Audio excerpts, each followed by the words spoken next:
Olá, brava gente brasileira, tudo bem com vocês? O meu nome é Josilene Rosa, eu sou advogada de famílias e heranças, sejam muito bem-vindos ao meu canal. Nesse canal nós só falamos de processo de inventário e partilha de bens em vida. E nesse vídeo nós vamos responder dúvidas que vocês deixam aqui nos comentários, então já se liga por aqui. E no vídeo de hoje nós vamos responder duas perguntas. A primeira é da Elisânia. Ela disse o seguinte: bom dia, doutora. O pai do meu marido morreu e deixou 6 casas e 7 irmãos. Mas um deles tomou a frente de tudo e convenceu os irmãos a fazerem um inventário com uma casa só. Eles perdem o direito às outras. Bom, Elisânia, vamos pensar o seguinte aqui. Quando a gente tem essa situação de ter 6 casas para 7 pessoas, a conta não fecha. Não dá para a gente dar uma casa para cada um. Então, nesse caso, nós temos que achar outros denominadores comuns entre os irmãos.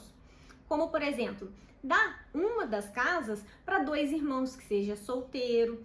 E aí a gente tem que avaliar, por exemplo, a situação desses bens. Pode ser que os bens estejam regularizados ou não. Pode ser que um imóvel valha um pouco mais e outro um pouco menos. Às vezes, 5 imóveis ali são barracos, né, que a gente fala, casas muito simples. Outras casas são melhores e aí sim vai ter essa diferença. Chegar num denominador nesses casos é extremamente importante, porque senão esse inventário é aquele tipo que não acaba nunca. Porque cada herdeiro quer ficar com o melhor imóvel. Quando não, no caso, um dos herdeiros toma os melhores imóveis ali para ele e aí começa uma confusão. Se vocês têm suspeita, né, essa questão toda já de um irmão estar querendo tomar a frente de tudo, né, o que eu sugiro e que é importantíssimo vocês fazerem? Buscarem esse processo de inventário. E é só você ir no fórum, né, que tem um inventário aberto, então vá no fórum, pega esse processo, vê se, né, se às vezes hoje em dia até eletrônico, você consegue visualizar pelo computador, procura saber a situação desse processo. Leve para um advogado especialista para confirmar o que está acontecendo no processo, se está correndo tudo conforme está sendo conversado com vocês, porque muitas vezes também os irmãos ali conversam uma coisa, não trazem para as esposas, eu vejo isso muito acontecer. Então, se você tem dúvidas, você precisa saber o que está acontecendo dentro do processo, tá? E aí, sempre pensando em achar os denominadores comuns. Os mais comuns eu falei aqui, a gente olha o valor dos imóveis, a situação dos imóveis, o regime de casamento de cada um dos herdeiros também, então a gente tenta agrupar nisso. Em alguns inventários eu já fiz o seguinte: irmãos que têm até mais afinidade. Ah não, o herdeiro virou para mim e falou exatamente assim: eu prefiro dividir imóvel com fulano, porque lá na frente eu sei que nós dois se entendem, a gente sempre se entendeu e não vai dar problema. Já se me colocar com Beltrano, pode ser que lá na frente a gente se desentenda. Entendem? Então é encontrar esses denominadores comuns e muito diálogo, muita conversa, para que se chegue a uma partilha que encaixe tanto no que está descrito na lei, que é a igualdade entre os irmãos, nenhum pode receber mais que o outro, mas que também atenda à realidade daquela família. Pode acontecer também, que eu me recordei aqui, é a questão de um herdeiro renunciar em favor dos outros. Muitas vezes, alguns irmãos que são mais velhos, já estão mais estabilizados, deixam para o irmão mais novo, aquele que ainda às vezes é menor de idade, essa herança. Então, assim, é analisar cada um dos irmãos, a personalidade de cada um, a situação de cada um, para realmente poder se chegar a uma partilha que atenda aos requisitos da lei e atenda à realidade da sua família.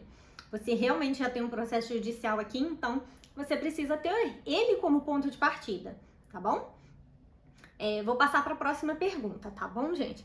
Mas já quero que vocês se inscrevam no canal, que vocês deixem os comentários de vocês, me contem se vocês gostam desse formato de vídeo, né? Eu estou toda semana aqui colocando conteúdos para vocês, eu também tô ali no Instagram também, falando um pouco mais sobre minha rotina de advogada, então eu peço que vocês me acompanhem por lá também. Vamos para a pergunta do João Batista.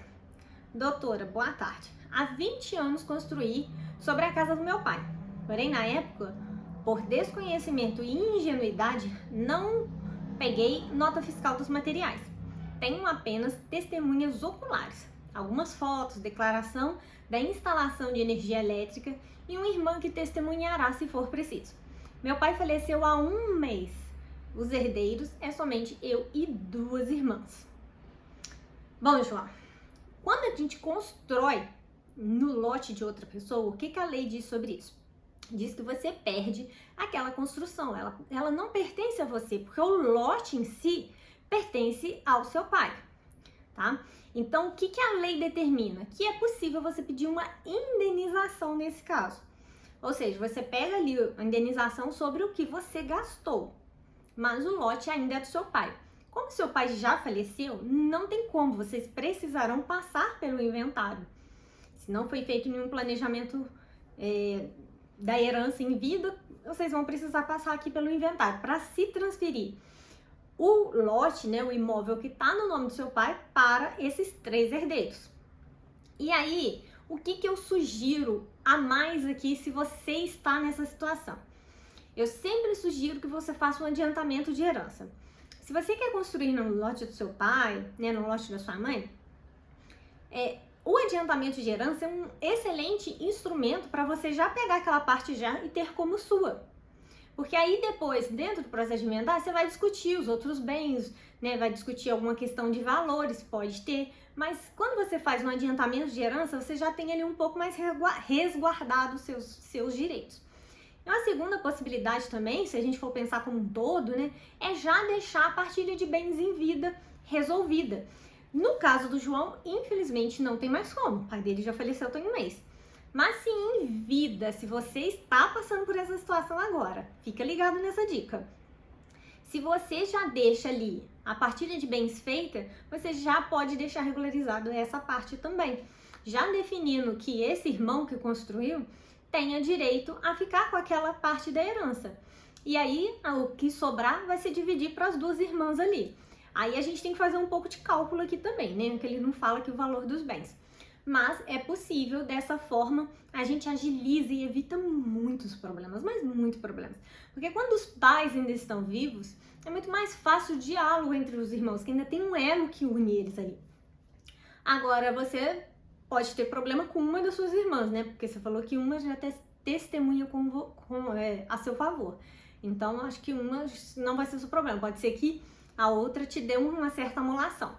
Mas, nesse caso aqui, você está refém de processos judiciais. Você não tem praticamente como resolver isso aqui sem processo. Você vai precisar de um advogado, vai entrar com processo, tanto requerendo a indenização, quanto a questão do falecimento do seu pai, né? Um inventário.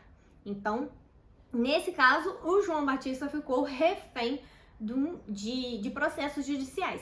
Quem está nessa situação, mas que os pais, né, não faleceram, a pessoa que você construiu, a casa ainda não faleceu, eu sempre digo, faça um planejamento de herança, deixe a partilha em vida já resolvida e use o adiantamento de herança nessa situação, porque ele pode ser muito eficaz e resolver muito problema, tá?